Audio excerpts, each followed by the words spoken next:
To hook up this weight distribution hitch, it's got a 2-inch receiver, and you basically just put it in like any other hitch receiver and make sure the safety pin is in.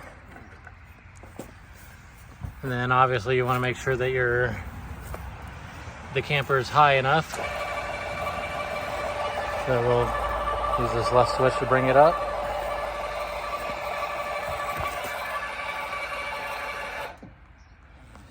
That looks like it's going to be high enough, so now we will hook it up. It helps if you've got a backup camera, but we're just going to go ahead and back up underneath it.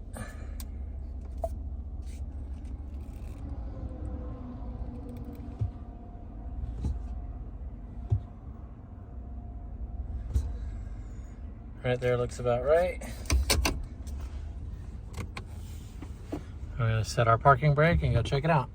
All right, so it looks pretty good, so we're going to take this out. I usually set it right there by the license plate, and then we will lower it down. Actually, before you lower it down, you want to make sure that this is back, so you lift up and pull back, and it'll lock in place right there. Now we can lower it down.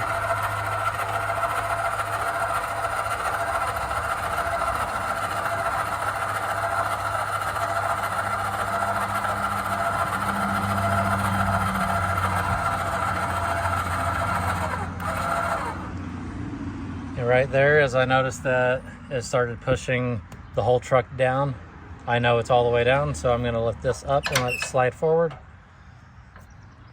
I don't know if this will show up on camera, but you can see under here where it grabs around the bottom of the ball.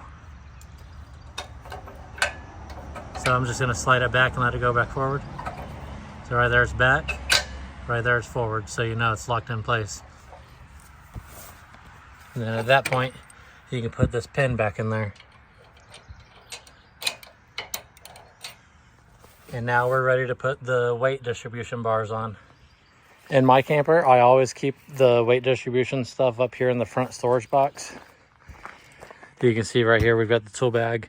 These are the leveling blocks. And then this is a cheater bar. So we're gonna set this on the bumper.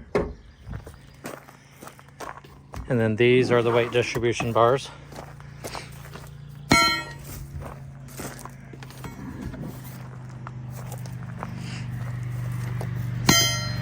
Before you put them in, you want to pull these pins out. And I usually just set these up here on the bumper. You want to do it on both sides.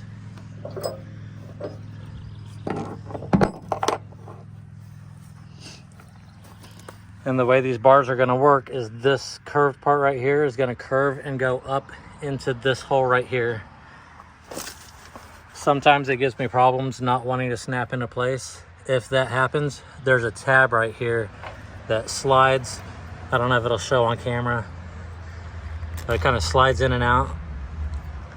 If for some reason you can't get there's a notch right here that locks in place with a piece up inside that hole.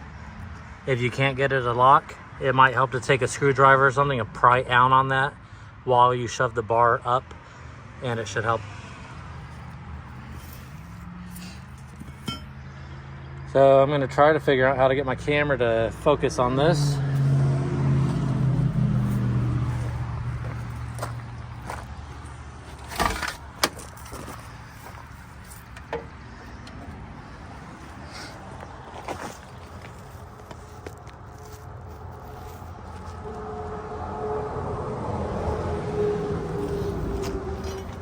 All right, so I'm basically just gonna hold the bar. It could be in just about any position.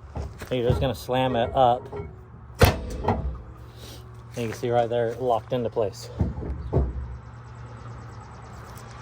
And then this bar is basically just gonna swing over here, and eventually it will sit on top of this bar. And now we'll come over here to the other side and do the same thing over here. Get my handy dandy phone holder.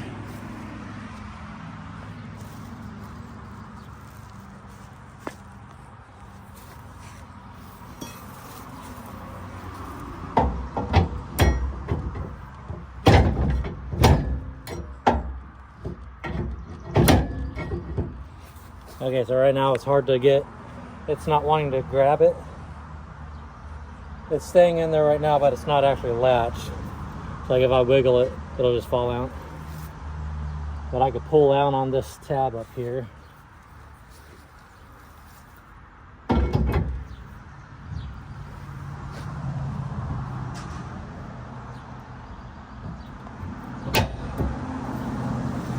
Just like that. Now that one's in.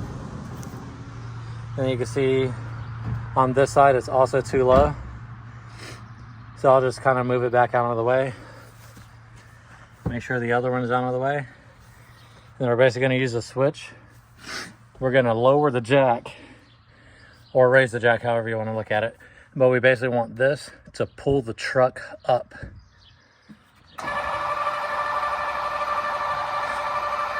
This jack is rated for 6,500 pounds. I've got a Ford F-150 and I've never had any problems with it.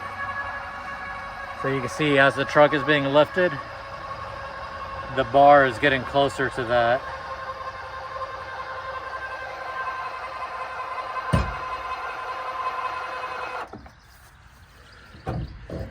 Yeah, so you can see right there, it actually lifted in place. I'm not sure if the other side will do that, but if it gets close, that's where the cheater bar comes in. You can basically slide it under. That hook in the front will go into that hole. And then you basically pry up.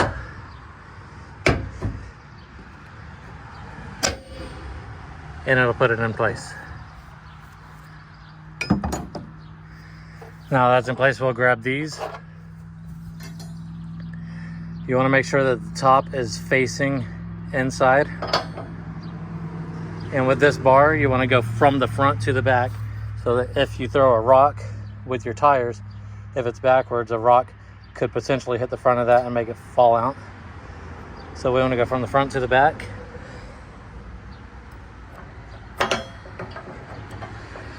So now that's locked in place. And we'll do the same thing over here. It's almost there, so I'm just going to kick it. And the same thing, you want the top of this facing inside.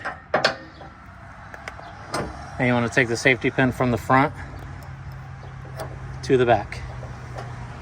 Just like that.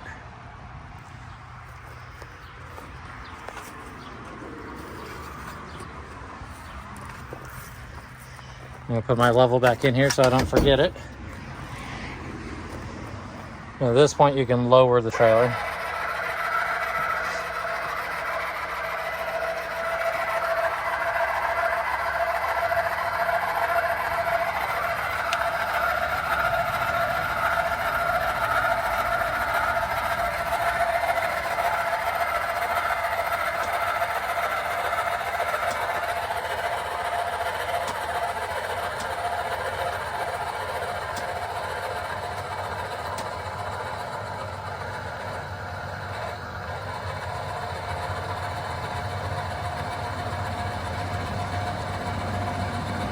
And I'm going to keep going until that jack leg gets almost all the way to the top.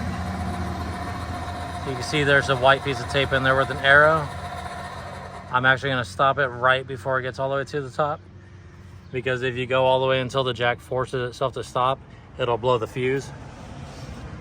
And speaking of the fuse, if for some reason you try to use this jack and it doesn't work, it probably blew because it was let too far in or too far out.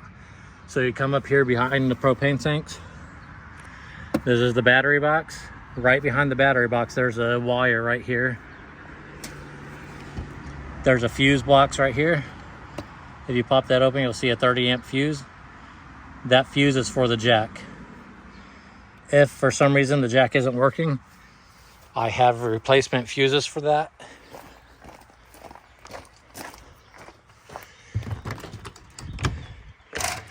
Inside the camper, replacement fuses are inside this door.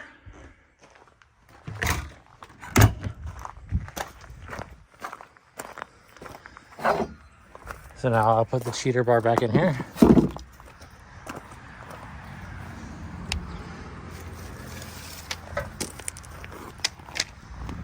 And at this point, the hitch is installed. So now we can take the hooks and hook them up.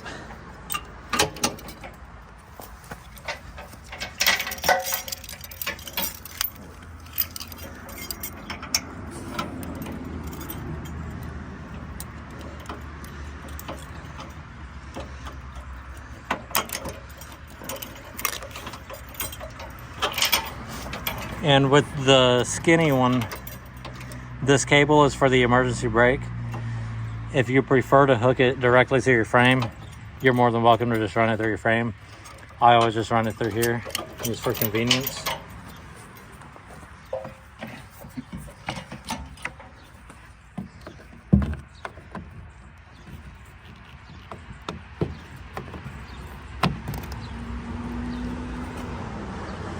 Make sure your safety connection is good. It's not going anywhere. And now we're hooked up and ready to go.